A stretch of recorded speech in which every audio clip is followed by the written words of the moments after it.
Welcome back to another episode of Master Lexium. Today we are going to be continuing the Tom movie reviews with Sodor's Legend of the Lost Treasure, the 2015 movie that celebrated the 70th anniversary and got a lot of praise. I'm sorry. So, what made this movie enjoyable? Well, let's find out and let's figure out what I think of the movie's current standards today. So first of all, we're going to speed run the plot. This week is apparently a terrible week for Thomas, as his cheekiness constantly gets the better of him.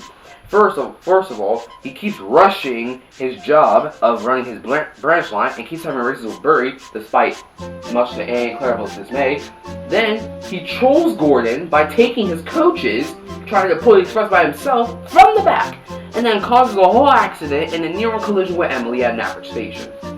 So Thomas is sent to work as a quarry to learn some hardmanship, while a new tank agent, Ryan, comes over to go do Thomas's duty of the branch line.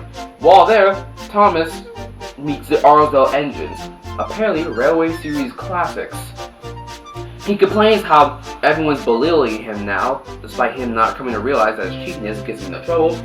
So they sing him a song to remind him that people might overlook you, but that doesn't mean you can't be bad. Oh, sorry, I dropped something. Thomas is happily encouraged once again, and so he takes some ballast to the construction center. Meanwhile, with the construction team, they're working on a branch line that runs from Arlesdale to Harwick, and the construction is going pretty well. Thomas ends up finding out, trying to prove his worth, he wants to put the rails and sleeper somewhere, but doesn't even know that there was a crack earlier that is very dangerous to run over. Thomas ends up having one of the most memorable crashes in all of history and uncovers a secret pirate ship. Thomas is once again in trouble with the Fat Controller and is sent away to the steamer for repair. Meanwhile, Rocky discovers the same ship and is credited for finding it when Thomas is the one who originally found it. Then Thomas encounters Sailor John and Skip, who have been spying on Thomas and the pirate ship ever since it's been discovered. Sailor John puts on a fake good guy impression to get under Thomas's good graces. They work together to go find the treasure, and up to no avail. Thomas then meets up with Ryan, who notices that Thomas has been up early, and then Ryan ends up taking some bad coal that Thomas had earlier, but Thomas doesn't warn Ryan of that bad coal, and apparently his bad steam ends up lighting up some dynamite that Donald had went to go pick up from Brenham Docks. So Thomas has to shunt the dynamite out of the way, and Ryan ends up getting caught in the crossfire by mistake, making the top hat believe that Thomas is actively trying to kill Ryan. Ryan safely gets out of the way just in time, and Thomas finds a place to put all the dynamite. It blows up, everyone's okay, no one's hurt, but so top hat is really enraged by this point. Thomas the Tank Engine! And Thomas literally tries to explain himself, for he has done no harm this time, but the top hat doesn't want to hear his excuses. But Thomas is actually doing something nice. He sends it to his shed for the rest of the afternoon while everyone continues their work. Thomas, Sailor John, and Skip all try to go find the treasure again, and Sailor John begins to suspect that Thomas might have found the treasure before him, when Thomas has no knowledge of where the treasure is. So the temporary partnership breaks up. Marion finds the treasure early in the morning. The top hat takes it to Napper Station because they're going to go to the museum. Where's my treasure? Thomas tells Sailor John that it's going to the museum, and it's held at Napper, and there's nothing Sailor John can do about it. Sailor John is enraged, and later that night at Napper Station, he breaks inside Napper Station to go steal the treasure, so Thomas must go after him, and Skip did not want to be any part of the plan. Ryan and the Arlesdale engines do their best to, help slow down Sailor John, and Thomas and Sailor John and Skip all end up, getting closer and closer to Arlesdale. Sailor John attempts to sail off to wherever the hideout is, and Thomas fails to stop him just in time. But thankfully, the waves are very crazy, and Skip sends Sailor John overboard with the treasure, so Sailor John has no choice but to give up. Thomas is found by the top hat, and Thomas immediately goes to blaming himself for all the damage that's happened throughout the film, but the top hat stops him and explains that Ryan had explained everything properly. And Thomas is proud to know that Sodor still sees him as the #1 engine. The branch line is finished, and Now everyone can go from Arzil to Harwick with ease. Thomas and Skiff become friends, Sailor John gets put in jail, and everyone has their happy little ending. Now what I really think is crazy about this film is that when I was younger, I had like it was kind of like a love hate. I kind of love hated that type of movie. Like Tom's getting into trouble so much, and I've never seen Tom get into this much trouble in one movie. So it was kind of annoying every time someone had to go talk to me because I was like, oh my god, Father, stop getting in trouble. And people have gone off as to make videos talk about if the top of my hat, punishing Thomas or getting mad at him was even valid in Lost Treasure, which I think I could take both sides. The first two times Thomas got in trouble, it was valid, so Top of Hat had to get mad at him because Thomas's cheekiness got the better of him. But meanwhile, with the whole dynamite scene, so Top of Hat had no reason to go interrupt Thomas, but he had already thought that Thomas was causing more trouble as he has been doing so for the past couple of days. So yeah, I guess I'll leave that up to some guy called Thomas Theorist. He made a whole video talking about the case against the Top of Hat in Lost Treasure. I'll have it up as a card and then link in the description of my video in case you want to go see it for yourself.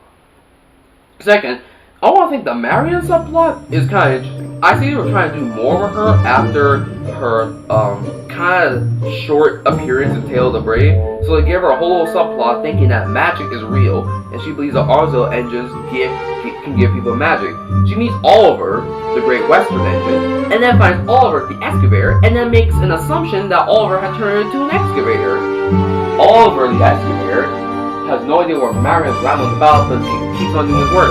Then she finds out that there are two Olivers that genuinely exist on Earth. She gets to see them both in the same era for the same time and bamboozled by the fact that there could be two Olivers. There can't be two Olivers! Yes, there can. Shush! Anyway, the Marion subplot, that was kind of funny. And next up, we're going to talk about Sailor John. Sailor John is a very intriguing villain too. He's one of those few type of Thomas villains that actually put the film at stake. Bro has literally attempted to kill Thomas multiple times in a row during that chase scene. Like, he was very serious about getting that treasure for himself. He didn't care who would get hurt whatsoever. He's definitely on par with Diesel 10, as Diesel 10 has, tried to scrap Lady in Magic Railroad. We ain't talking about Magic Railroad, we're talking about Lost Treasure. Also, despite Lost Treasure only featuring 2 songs, both those songs are worth it. We make a team together, which overall is like the main theme for the film. It's a nice little song about working together and being there for one another. I can tell the song was originally going to be for Thomas, Sailor John, and Skip, but as Thomas realized that Sailor John is the enemy, the song then reappears, knowing that Thomas has real friends by his side. You can also listen to the full version, which sounds even cooler. Also, there's apparently an unused version. They play like the unused version of the song in the film because they're brand new lyrics that I have never heard in the full version. You can take a listen here. Being really useful every day, being good and helpful every way, rock and roll and hauling away, yeah, keeping us cheerful. Well, there's nothing that I couldn't do when I'm steaming along next to you. Alright, and now, the last thing I want to say is, this does fan service right. A lot of people complain about how Thomas movies and films in general nowadays, they bring back certain elements or characters and then they just do nothing with them. If you want to do fan service right, filmmakers, take a look at Lost Treasure. They bring back Donald and Douglas after a surprising absence in the model era, and they actually got stuff to do. They are relevant to the plot of the film. They get stuff to say. They are caught in the events of Lost Treasure. They have, they can do stuff. And Duck, even though I think he made his reappearance in Tale of the Brave, he gets a lot to do too. It's like fan service done right. And then the Arzil engines, did you know that these guys originally were Railway Series characters? I never knew that these guys were Railway Series characters. I just thought they were characters made up for the show. But no, these are Railway Series engines. So I'm surprised. A lot of people were probably like, let's go, W film, they brought back the Arzil engines. And oh yeah, speaking of which, let's talk about the Never Overlook a Little Engine song that they sing. My lord, it's such a catchy little song about never judging a book by its cover, basically, but with small people for the most part. Also, that ending hook right there got me so... Oh my god, that ending hook is so fire. Take a listen. Nor me, never overlook a little engine like me, like us. Listen. And that's all I have to say about Sora's Legend of the Lost Treasure. Is it a good movie? Yes, it is. I think it definitely deserves a spot on the A tier list, just because everyone else likes it, and because, thanks to my rewatch, it's definitely one of those high-stakes Thomas movies that I think you'll pretty much enjoy if you like high stakes in a Thomas film. This has been Master Sam, and I'll be signing off. Better together.